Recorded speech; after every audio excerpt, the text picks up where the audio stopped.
I want to first thank all the speakers here. They really did a great job. And they even agreed to stay for a bit more time to answer your questions, additional questions you may have. We're going to take questions from the audience and from the Zoom. Also, I think my colleague here, Dana, Valentina, where are you? Okay, so let me just start. We have a list of questions that we got in advance, and I'm gonna pick a random one, and feel free either any one of the three of you to just jump in. Some questions you can answer also collectively or separately. So yes, so let me just ask the first question, which is probably a general question that everybody can just take it. So what are the three most valuable lessons learned when moving from the model development stage to production? Yuval, you maybe want to start? Yeah, I can start with that. So I talked about it quite a lot in the session, but basically for development, usually you iterate on the model code itself. For production, there's way more things than just the code. You want to create the environment, you want to freeze all the dependencies, you want to eventually make sure that this environment is ready and can be, as we actually all said in our session, reproducible. You want to make sure that this environment can be tested, and you want to make sure that this environment will always work. Even if you roll back to a previous version, it will always work without breaking. So it's a bit different than working on a notebook, iterating on this small notebook, creating the right metric. It's actually creating a production code, right? So this is, at least for me, the major difference. Anyone want to? Nir, do you want to take it also? 1-1. Can you hear me? I'm not sure. Yeah. Yeah. Awesome. So I think my three lessons will be test, test, and test. So lesson number 1, test. So you want to test everything. So we want to test that our data is, or the input data is the data that we're using. We want to test our code. We want to test our model. But also, and this is just this is a great thing because I just had a conversation now on the break. We also want to stress test both the model and the hardware that we're deploying on. So make sure if we're deploying at scale. So we want to make sure that it can take up the heat. So stress testing our model and the hardware that we're using. Another thing is when deploying to production, we just you mentioned the reproducibility. You want to have the entire project component, the version of all of your project components that eventually train that model that you're deploying. Because even if you're not collaborating with anyone else, you're probably going to collaborate with the future you. Because you're going to have bugs in production in a week, 2 weeks, or 6 months, because you're going to have a data drift, right? I see the smiles in the crowd, so I know that you feel my pain. So basically, you also want to version everything and know which version you use to train that model. This way to enable you to go back and debug what is causing that bugs that you have in production. And I had another thing, which I can't remember. Test. Yeah. Yeah, so I think we covered test. Peter, you have some tests, or? Well, actually, yeah, test is not about crowdsourcing, I believe, so you should not test people. So for us, the test is always training things, I can say, yeah. Thank you. Maybe a question from the audience here. Do you have any questions for our speakers? Yes. Can you give her a microphone? Thank you. Hi, thanks everyone for the great talks. First of all, I have a question to Yuval. Do you do training data validation? Because data sometimes get lost or corrupt, and if you're training on bad data, then pretty much all of the forthcoming process is quite useless. Yeah, so like speaking specific about Quark, in addition to the MLOps platform, we also have a feature store that allow you to create features, iterate on them, monitor the features. And I believe that actually once you grow more and more and you have like a team and you want to collaborate, saving features, managing features, and looking at these features in a specific, glasses, just on the features. Managing the features allow you to then make sure that future models will work as expected. So this is one thing.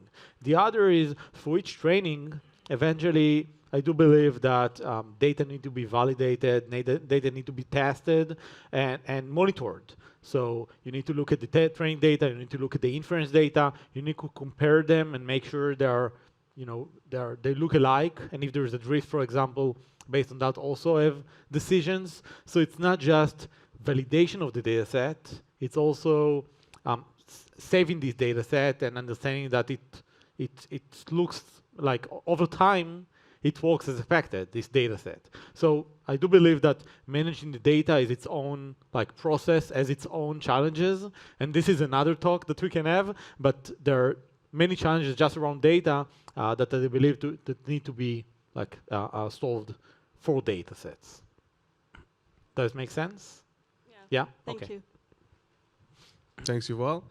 Maybe now a question from the online audience. Valentina, do we have? Will they show in the TV? I'm I excited. hope think we can check online. Anybody, if you want to ask a question, you just need to unmute yourself. And we're gonna, I think for now, no. And I don't want to push them. Let's Okay. move forward. So you have time to think. I think there are more Exactly. questions. Okay. Okay, we have more questions in there. I just have a question. Oh, Oh, hello. Okay. Where are you from? Can you tell us from where we are talking? can we put it on the screen?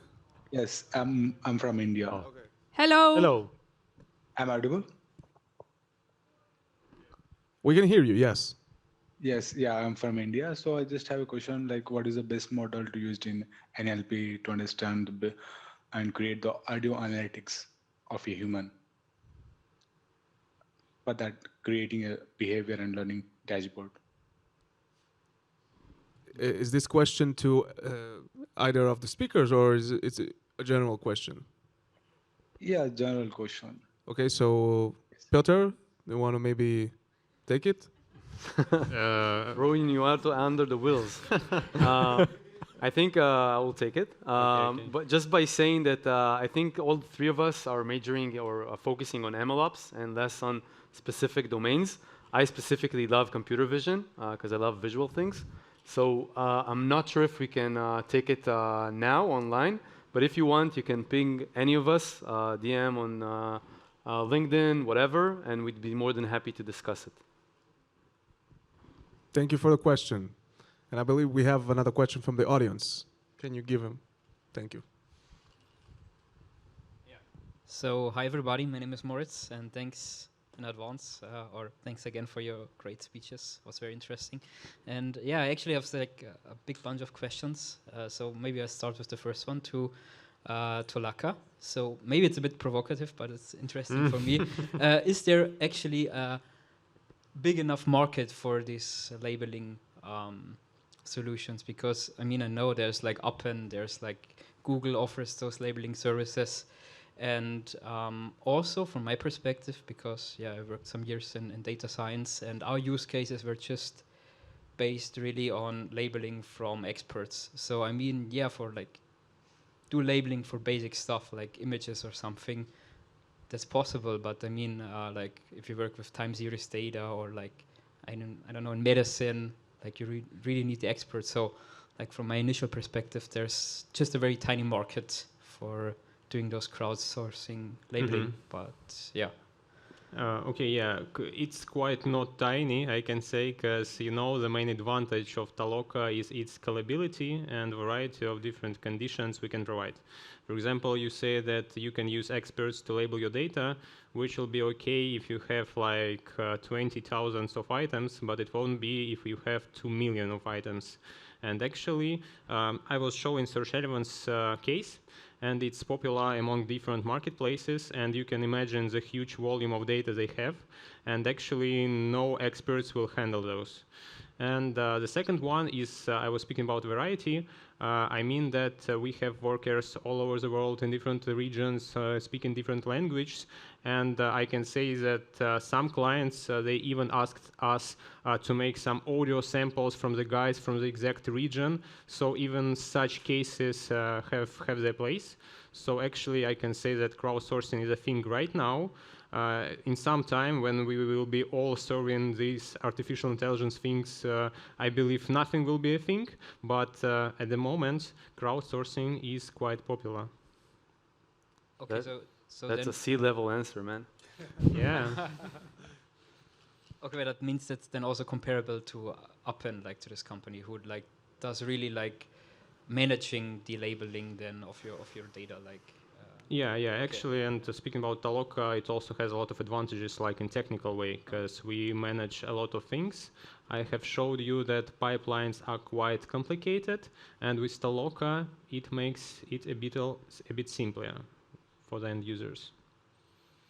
Okay, yeah, thank you. Thanks for your answer. I just want to add to that actually we're not only limited to the regular use cases, but we also experimented with medical, for example, using an expert crowd, and we're still doing that and expanding forward. So it's not only limited to the regular use cases that you know, but using the platform not only for the crowd, but also the advantages it gives you to control the quality and scale is also a big advantage that we are pushing and getting into different medical use cases and fintech. So we're not only limited to this crowdsourcing regular solutions.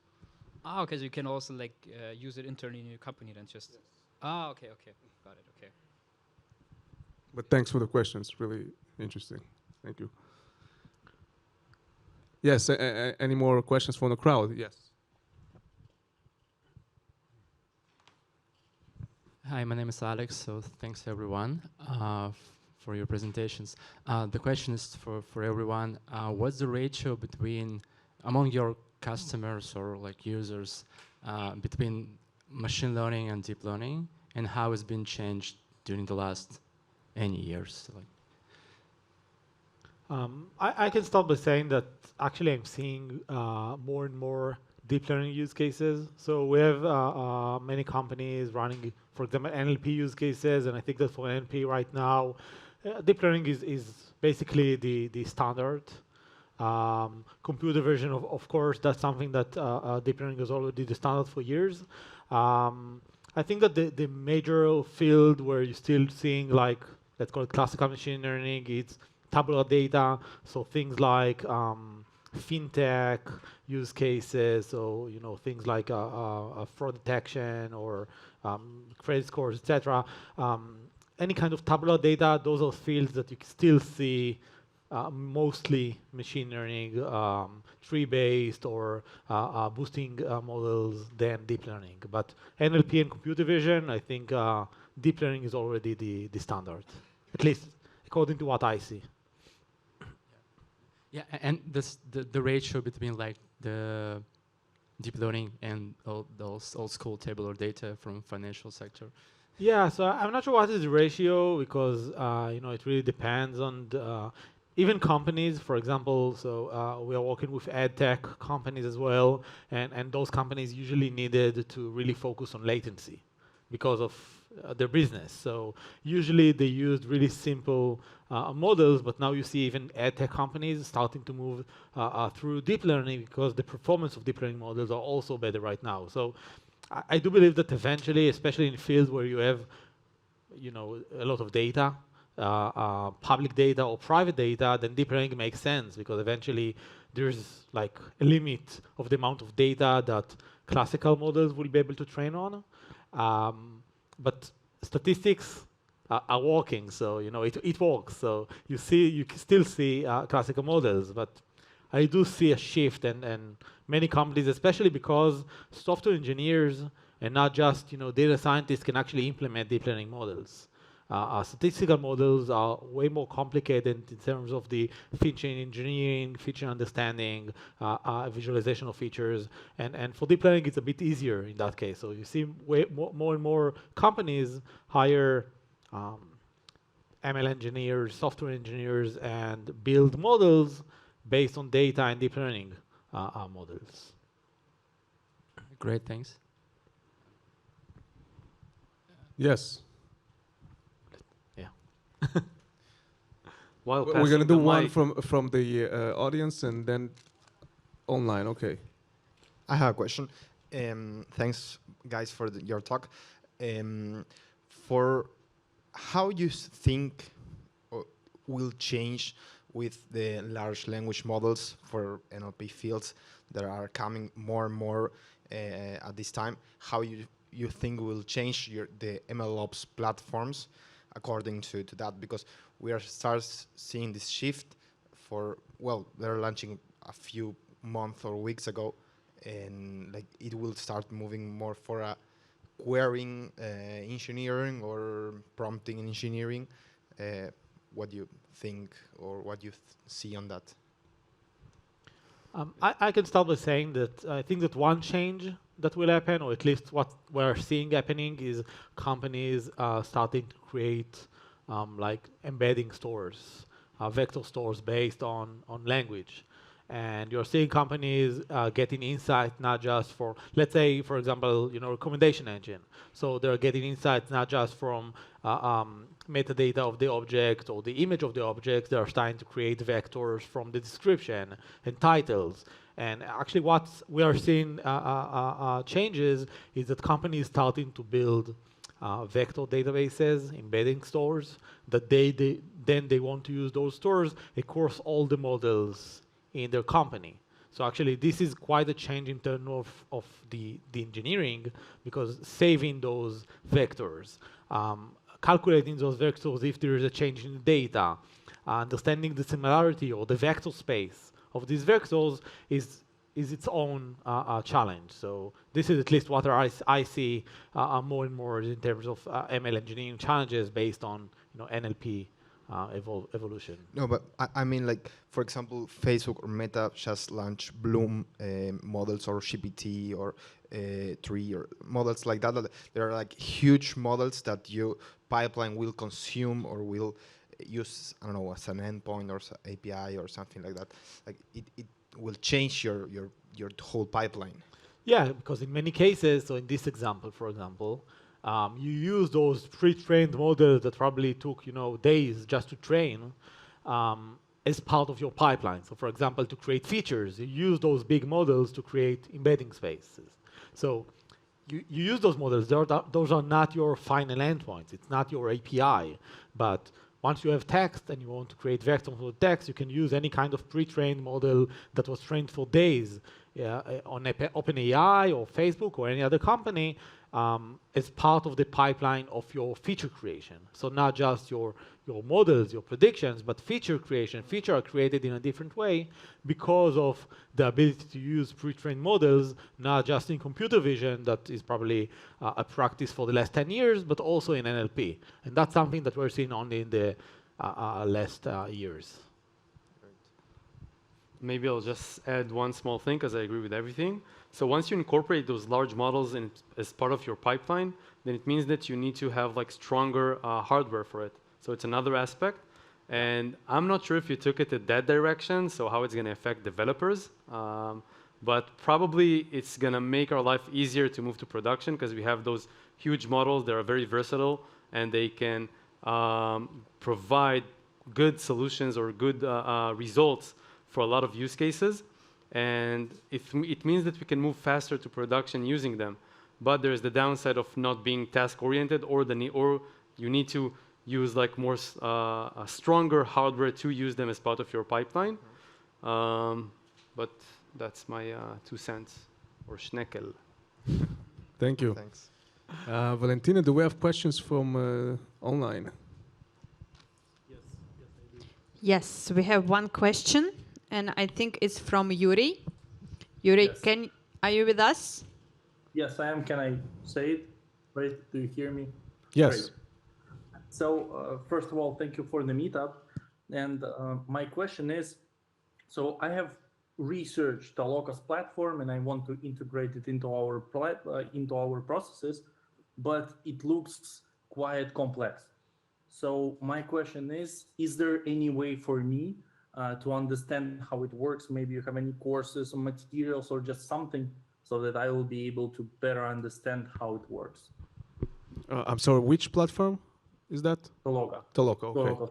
That one, yeah. So yeah, actually, I feel like I've said already that next week we'll be having some tutorial, and I feel like if you have some time next week, you'll be able to participate, and there some of my colleagues, my teammates will show like the whole way of making the project on Toloka. And also, I believe maybe it will be possible to participate in some crash course. So maybe you can just also use those community links that I just posted at the end of my deck. There we are all like all CSAs. You will have some help there. This is a Slack channel. I hope. So yeah, if you have any questions even after tutorial, you can just ask them in those community channels, and we'll be able to help. Thank you. Thank you, Yuri, for your question. And actually, after this event, we're going to send you an email, follow-up email with a recording where you can gonna see all useful links for the future. So if you need some links from Quark, from DAX Hub, from Toloka, we're going to provide. Thank you. I'd like to read a question from the list we got. So there's a mental barrier when changing workflows and habits. So how, and I think this question is can address to Ducks Hub, how do you recommend to start practicing the 6 principles for teams using Jupyter notebooks? So let's take a real life example. So how can we quit smoking? Will we do it like cold turkey? It's probably gonna not last for long. So I recommend doing it like a step by step. So not start implementing everything day one and changing your entire workflow, because it's probably gonna be hard. So just picking from like which step or principle will be the easiest to inject to your workflow and add it along. And another thing, I would recommend better understand if you really need it as part of your workflow. So you need to take like the entire workflow or the entire pipeline from like taking the task from the CEO or whoever wants you to build that model and see where it takes you the most time to deliver based on standard KPIs. So it can be from defining the model that you need in production. It can be the process of building the model. It can be the process of training the model. And it can also be the process of deployment. And this way, you'll be able to understand where you're failing and where you need to improve. And by utilizing those 6 principles, you'll be able to improve on different fronts. So you can also pick and choose and mix and match. So hopefully it answered. Thank you. Yuval, do you have anything from your perspective? No, I think that's perfect. So, perfectly. Question from the audience. Yes, please. Hey, my name is Eris. So there's a giant influx in MLOps platforms, and I would like, I'm working on an MLOps platform provider as well, so I know. But in your eyes, like Ducks Hub and Quark, like how should practitioners, ML engineers, data scientists should approach when they're evaluating a new platform, when they're evaluating what should they evaluate even? So maybe you have like some tips or like some, what do you view is important to look at? I think I have a prepared answer for that, which is if you have 30 minutes, I highly recommend, honestly, not being biased because I'm from DAGZUB, Dean, our CEO, has a great lecture that he delivered, that he gave during the MLOps World about the MLOps fatigue. Because there's like tons of MLOps tools out there with vague messaging that can confuse you. So you're building the GitHub for machine learning, you're giving the end-to-end support, you're the best one to label your data, and all of this are valid, and everyone are providing a different support to the pipeline with their tool. But to better understand how you can evaluate, I think it starts from defining your problem and defining it properly, doing the proper research to do so. I don't want to give any spoilers because it's like a 5 steps tutorial or talk or whatever. But like when you define the problem that you face properly, and then research about it. So it can be Googling and then understanding like which keywords you even need to use, and have document it. So you have a Notion page where you are reviewing all the different tools, and you're building also the knowledge base. So this way, if someone picks up from where you left it, you have this knowledge base that you build. And then once you figure out which are the 2 best tools that fits your need, I would like take them for a small test drive, see how you can incorporate them to your workflow, and then if you choose one over the other, then take it to a stress drive, see that it really can take the load that you require. And what is the last step? Or that's what all? Yeah.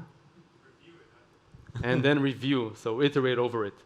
But once again, not being biased, watch the lecture, the session. MLOps fatigue. You also have it on Hayadata and MLOps World. But I think eventually creating a KPI, having the specific API for your workload that you want to test.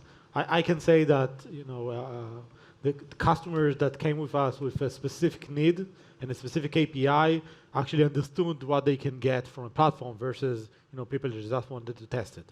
So we have one question from online, and the name Abdul Rahman. Can you unmute yourself? Yeah, sure. Thanks for arranging the workshop. My name is Rahman, and my question is to DAGSUP for Neer.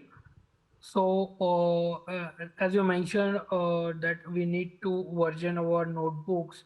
So, what are the tools to version our notebooks? Generally, we version our code into Bitbucket and GitHub, like these tools. So, please recommend the tools where we can version our notebooks as well.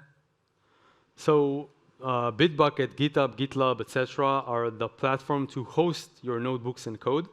But for versioning your notebooks, I specifically recommend using Git, which is a great tool for versioning.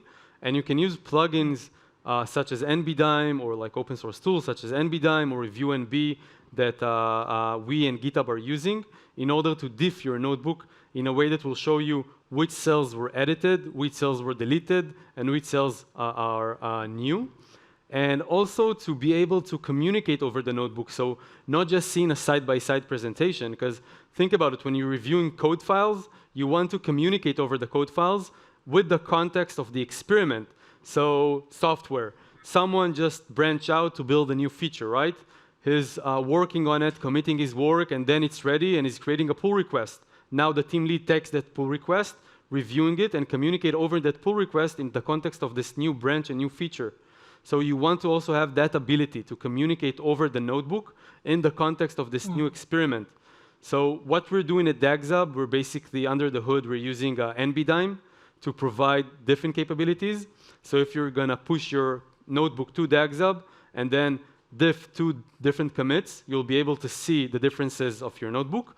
And also you'll be able to commit or comment on specific cells and have it as part of your reviewing process. And not just that, you can also use like interactive HTMLs. So if you have like plots that incorporate HTML, you can also see them, interact with them, and better understand the research process and what is this report about. So I think using those tools or plugins as part of your workflow will enable you much more efficient collaboration and reviewing process. Okay. Did it answer your question? Got it. Yes, Neer. I got it. Thank you. Thank you. Thank you for the question.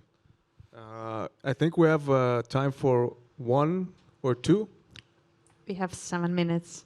7 minutes. Yes. So 2, 3, maybe even 3 questions. So do we have anyone in the audience that wants to ask a question? We have. Perfect. Today we have super active audience. It's super cool. Thanks. Well, sadly, I'm quite limited in the tools I can use. I can only use like on-premise and a closed network tools. So what tools do you recommend? Do your tools work on a closed network? Or what tools do you recommend generally? So we are not working on closed networks on-prem. I think that eventually, like, I'm not familiar at least with too many on-prem tools for this, but there are many open sources that can be eventually, integrated one another. So, starting from open sources that allow you to run experiment tracking, so even running, for example, MLflow locally, those kind of things, or using tools to create features like Spark, etc. So those are things that are used quite a lot. There are tools that allow you to serialize models, but eventually you need, and this is actually the pain of creating a platform, you need to incorporate all those different tools together to build one single solution. So unfortunately, it's quite complicated, and I don't have too many recommendations for that, but So Maybe near, yes. Yeah, so DagZub you can use on-prem, so we can deploy it on-prem. And I think this is part of Dean's and Guy's vision, our co-founders, which is basically not reinvent the wheel wherever it's not necessary. So pinpointing the challenges that data scientists face and then research for the best open source tools out there that help you overcome this challenge. So for data versioning, you have DVC. Obviously, you have other tools, but we're choosing them based on different parameters. Once again, you have another great talk by Dean about it. Sorry, he's generating great talks. And also you don't have vendor lock, so you can easily disconnect whenever you want. And this is much more easier to incorporate as part of an on-prem, because those are all open source tools. You can easily review and detect and incorporate inside into your platform. And that's pretty much it. But once again, using open source tools, I definitely agree, are a great fit for any challenge, most of the challenges. So see what fits your needs and incorporate to your workflow. Thank you. Do we have an online question? No? Then offline? Thank you. My question is more general. To your experience, according to your experience, do you think that startups and AI teams are not conscious enough of their problems and have a lack of knowledge regarding the MLOps best practice and tools? And do you think that if teams could have like sessions of 2-3 hours here and there teaching ML best practice, do you think that it would like change the landscape? I can take it if you want. Go ahead. So I will divide my answer to two and be respectful to the place we are. So as Mark Zuckerberg used to say, and it's written on the wall, for early day startups, I recommend you moving fast and breaking things while you're doing that, because the market is hot. We're on the edge of technology, and you want to be first. You want to be the first company that bites that cake. But while doing that, if you can slowly and gradually learn your team on the best practices and open their mind to MLOps and that it's even exists, because usually people are not really aware of the best practices or the tools out there that can help them ease their training modeling process or their workflow. So basically, if you can teach them as you go and educate them about like the tools out there. So, because I'm aware of a lot of people at startups or even not that small startup, they still use like spreadsheet to track their experiments, share data files over Slack or the result of the experiments over Slack. And it's very hard to build a knowledge base this way, because as I said, you're going to collaborate either with the future you or with your colleagues. And you want to build a knowledge base about the experiment that you're running, about the model that you're deploying, because eventually you're going to have to go back and understand what the heck you did there, because that's the way we all feel when we see like our code from like a week ago or a day ago. So I think it's the combination and finding the balance between moving fast and educating the team. I can add just one more thing is that as a startup, and at least I can say that that's our goal as well, is your goal is to focus on your own product and your own like what your own special sauce.